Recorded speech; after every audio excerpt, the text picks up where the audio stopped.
భాస్కర్ రెడ్డి 2 సార్లు గెలిచినాక first time గెలిచినప్పుడు ప్రజలకు ఏం చెప్పేవాడంటే నేను ఎమ్మెల్యే అయినా గవర్నమెంట్ లేదు, నేనేం చేయలేకపోతున్నా, ఇప్పుడు నేను గెలిచా, గవర్నమెంట్ వస్తే మీకు ఏమైనా చేస్తా అన్నాడు. గెలిచాడు. మన సీఎం జగన్మోహన్ రెడ్డి గారి కుడి భుజం, వాళ్ళ ఫ్యామిలీకి ఎడం భుజంగా వ్యవహరిస్తున్నాడు. కానీ ఎక్కడ కానీ ప్రజలకు అందుబాటు చేయాల. ఇక్కడ అవినీతి అనేది పుష్కలంగా చేస్తున్నాడు. ఎర్రచందనం నుంచి ఎర్రచందనం ఇక్కడ తిరుపతికి పక్కన ఈ చంద్రగిరి నియోజకవర్గం ఉంది. ఇక్కడ తిరుపతి నియోజకవర్గానికి సంబంధించిన గ్రావెల్ కానీ ఇసుక కానీ ఇక్కడి నుంచి వెళ్ళాలి ఈ చంద్రగిరి నియోజకవర్గం. దీనికి సంబంధించి ఒక మాఫియా వాళ్ళ కుటుంబమే చేస్తూ ఉంది.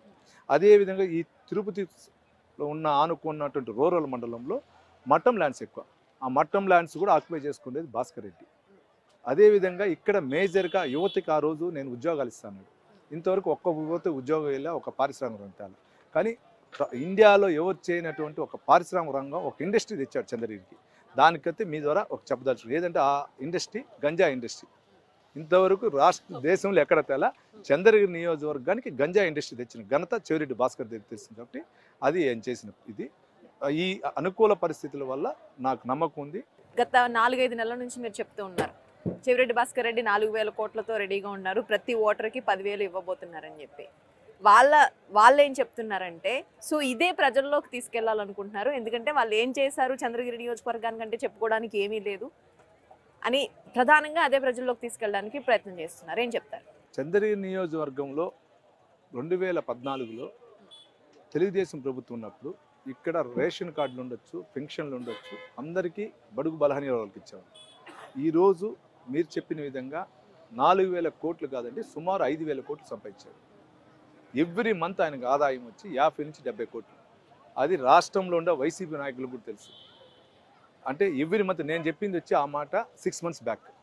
ఇప్పుడు 6 మంత్స్ తర్వాత పెరిగింది. అందువల్ల సుమారు 5,000 కోట్లు ఉండొచ్చు. 5,000 కోట్లు పెట్టుకొని ఈరోజు ఆయన మాటకు వస్తే సభల్లో ఏమంటా అంటే నా సంపాదనలో 30% లేదా 70% నేను ప్రజలు దానం చేస్తున్నా అంటాడు. నువ్వు ఎక్కడ దానం చేసావు? నీ ఆస్తి ఏమి ఇచ్చావు? వాచ్ ఇచ్చావు. ఫస్ట్ స్వీట్ ప్యాకెట్ ఇస్తాడు. స్వీట్ ప్యాకెట్ హోల్సేల్గా కొంటే 50 రూపాయలు 70 రూపాయలు. వాచ్ హోల్సేల్గా అజంతా వాళ్ళు దర్శనాలు చేయించావు, వాళ్ళు ఫ్రీగా ఇచ్చారు నీకు వాచ్లు. నిన్న ప్రెస్టేజ్ కుక్కర్లు అన్నావు, ప్రెస్టేజ్ బ్రాండ్గా పేరేసి నువ్వు బయట నుంచి తెచ్చావు. Cooker cost 600, 700. నువ్వు ఇచ్చేది ఎంత, నువ్వు చేసేది ఎంత? అంటే ₹1 సంపాదనలో ఆయన 10 పైసలు ఇస్తున్నాడు. ఆ 10 పైసలు కూడా ప్రజల సొత్తు. ఇప్పుడే మీరు చూడండి, ఇప్పుడు వెళ్ళింది గ్రావెల్ టిప్పరు. ఆ టిప్పర్ కాస్ట్ 20,000. 20,000 ఒక రోజుకి ఒక టిప్పర్ 20,000 అంటే ఒక టిప్పరు ఒక రోజుకి 5 టిప్పులు తిరుగుతుంది.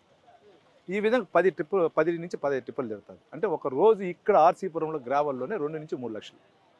4 హెక్టార్లు లీజ్ తీసుకొని వాళ్ళ కుటుంబ సభ్యుల పేరుతో బినాముల పేరుతో తీసుకొని 15 హెక్టార్లు కొట్టారు.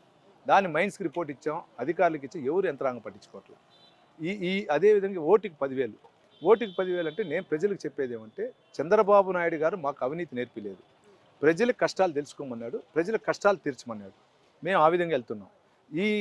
ఈ వ్యక్తులు ప్రజల కష్టాలు మాకు అవసరం లేదు, మేము అవినీతి సంపాదించి తృణమో మీకు పైస్తాం, పన్ను మేము ఇస్తాం, మాకు ఓటు ఏంటంటే దానికి నేను చెప్తున్నా, ఓటుకి రేపు 5,000 నుంచి 10,000 ఇస్తాడు, మీరు తీసుకోండి అమ్మా మన డబ్బు. నాతో పాటు 2019లో నామినేషన్ ఇచ్చినప్పుడు ఆయన ఆస్తి విలువ ఎంత, నా ఆస్తి విలువ ఎంత, నాకంటే ఆయన తక్కువలో